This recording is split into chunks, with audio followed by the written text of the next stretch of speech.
দেখো আমার একটুখানি মিষ্টি কিছু খেতে ইচ্ছে করেছে, তো আমি সেই জন্য ক্ষীর বানাচ্ছি।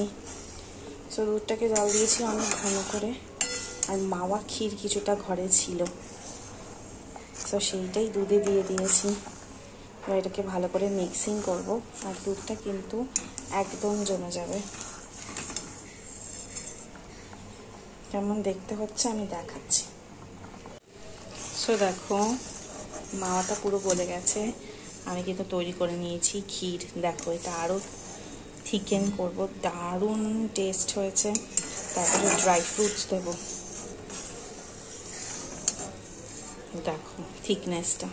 আর আমি একটু কনডেন্স মিল্কও দিয়েছি ক্ষীর বানানোর জন্য, আর একটু থিকেন করতে হবে।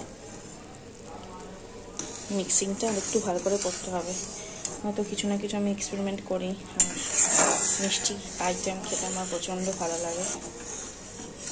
তো ফাইনালি কীরকম দেখতে হচ্ছে ক্ষীরটা আমি দেখাচ্ছি। চাইলে কেউ এখানে ছোট ছোট রসগোল্লা কিনে এটার মধ্যে দিয়ে দিতে পারো, তাহলে রসমালাই তৈরি হয়ে যেতে পারে। সো আমার ঘরে রসমালাইটা নেই, মানে রসগোল্লা নেই, তাই রসমালাই বানাতে পারছি না, তাই নর্মাল ক্ষীরই বানাচ্ছি। দেখো অনেকটা থিকেন হয়ে গেছে, আমি আর একটু থিকেন করবো, তারপরে ড্রাই ফ্রুট স্প্রেড করবো। দেখো তৈরি হয়ে গেছে, অসাধারণ টেস্ট হয়েছে। দেখো এটা দিয়ে কিন্তু চাইলে কালাকাদও বানানো যায়, তো আমি আর কালাকাদ বানাবো না, কারণ আমার ক্ষীর, রাবড়ি এগুলো খুব ফেভারিট। মানে আমি রেসিস্ট করতে পারি না, মানে যেই খরচায় মানে আমি বাড়িতে এই এতটা বানালাম, এটাই কিন্তু দোকানে মিষ্টির দোকানে গিয়ে কিনতে গেলে আমার অনেকটা বেশি টাকা লেগে যেত।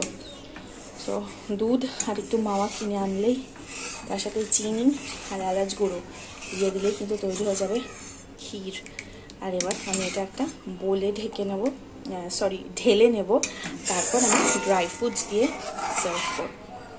কারোর বাড়িতে কেসার থাকলে ওকে দিয়ে একটু কেসার দিয়ে দিতে পারো। সো দেখো আমার ক্ষীর তৈরি, অসাধারণ খেতে টেস্ট হয়েছে। আর দেখো আমি যা খরচা করেছি সেই তুলনায় কিন্তু অনেকটা ক্ষীর তৈরি করতে পেরেছি। জাস্ট 1 লিটার দুধ লেগেছে, আমি জাল দিয়ে জাস্ট দুধটাকে ঘন করে দিয়েছিলাম। আর 150 গ্রামের মতো মাওয়া দিয়েছিলাম, তাতেই কিন্তু তৈরি হয়ে গেছে। এবার আমি ড্রাই ফ্রুটসগুলো দেবো, যার যা ঘরে ড্রাই ফ্রুটস থাকে দিয়ে দিতে পারো।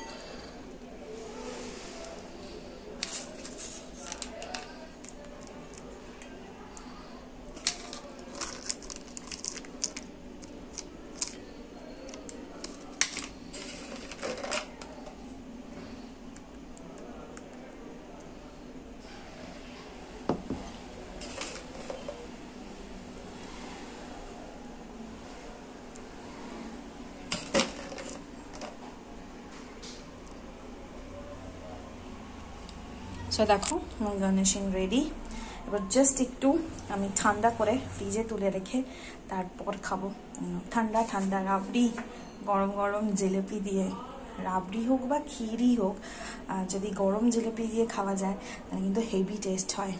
সো আমি তাও একবার দেখাচ্ছি থিকনেসটা। দেখো দেখো অসাধারণ হয়েছে। সো আমি এটা আর পারছি না রেসিস্ট করতে, খেয়ে নিলাম। ফাটাফাটি, খুব ফেভারিট। মানে আমি রেসিস্ট করতে পারি না, মানে যেই খরচায় মানে আমি বাড়িতে এই এতটা বানালাম, এটাই। সো দেখো আমার গার্নিশিং রেডি। এবার জাস্ট একটু আমি ঠান্ডা করে ফ্রিজে তুলে রেখে তারপর খাবো। ঠান্ডা ঠান্ডা রাবড়ি, গরম গরম জিলিপি দিয়ে, রাবড়ি হোক বা ক্ষীরই হোক, যদি গরম জিলিপি দিয়ে খাওয়া যায় তাহলে কিন্তু হেভি টেস্ট হয়। সো আমি তাও একবার দেখাচ্ছি থিকনেসটা। দেখো দেখো অসাধারণ হয়েছে। সো আমি এটা আর পারছি না রেসিস্ট করতে, খেয়ে নিলাম। ফাটাফাটি।